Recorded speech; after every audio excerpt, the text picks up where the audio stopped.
આજે જે સગીરા છે એમણે કોર્ટ સમક્ષ નિવેદન આપેલું છે. નિવેદનમાં એણે એવું જણાવ્યું છે કે એમને જે આ નિવેદનો જે શરૂઆતમાં જે એસપી હિમકરસિંહ સાહેબ આવીને જે તમામ ખુલાસાઓ આપતા હતા એ હવે સગીરા એવું જણાવે છે કે તમામ નિવેદનો બળજબરીપૂર્વક લેવામાં આવ્યા છે. પોલીસે પોતાની રીતે લખાવી લીધા છે. સગીરાએ આવું કોઈ નિવેદન આપેલું નથી.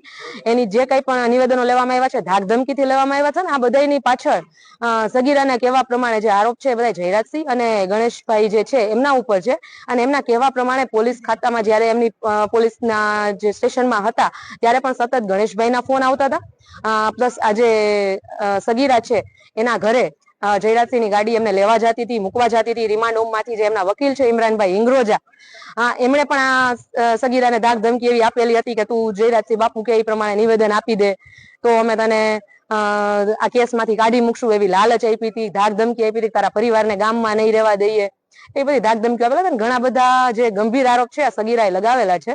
એટલે અમારી ફરિયાદ હતી એ લિમિટેડ હતી, જે પૂજાબેનને જેટલું ખ્યાલ હતી એટલા પૂરતી હતી. એટલે હવે જે આ સગીરા છે એના તરફથી પણ અમે ફરિયાદ અલગથી દાખલ કરવાના છીએ.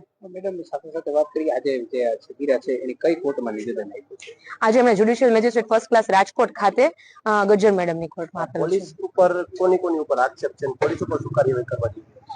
જે પીઆઈ એડી પરમાર છે એમના વિરુદ્ધ આક્ષેપ છે, ડીવાયએસપી છે કેજી ઝાલા એમના વિરુદ્ધ આક્ષેપ છે ને બીજા ઘણા બધા પોલીસ અધિકારીઓ છે. એ ડિવિઝનના એક પોલીસ અધિકારી, મહિલા પોલીસ અધિકારી છે, ડીસીપી ઝોન 2 સાહેબ છે જે જગદીશ બાંગરવા એમના વિરુદ્ધ આક્ષેપો છે ને. એ સિવાયના ઘણા એવા પોલીસ અધિકારીઓની સગીરા વાત કરી રહી છે કે જેને એ નામથી નથી ઓળખતી પણ જો એ ઓળખે છે. એટલે આમાં સમજીને ચાલો તો 22 થી 23 પોલીસ અધિકારીઓના નામ ખુલે એમ છે.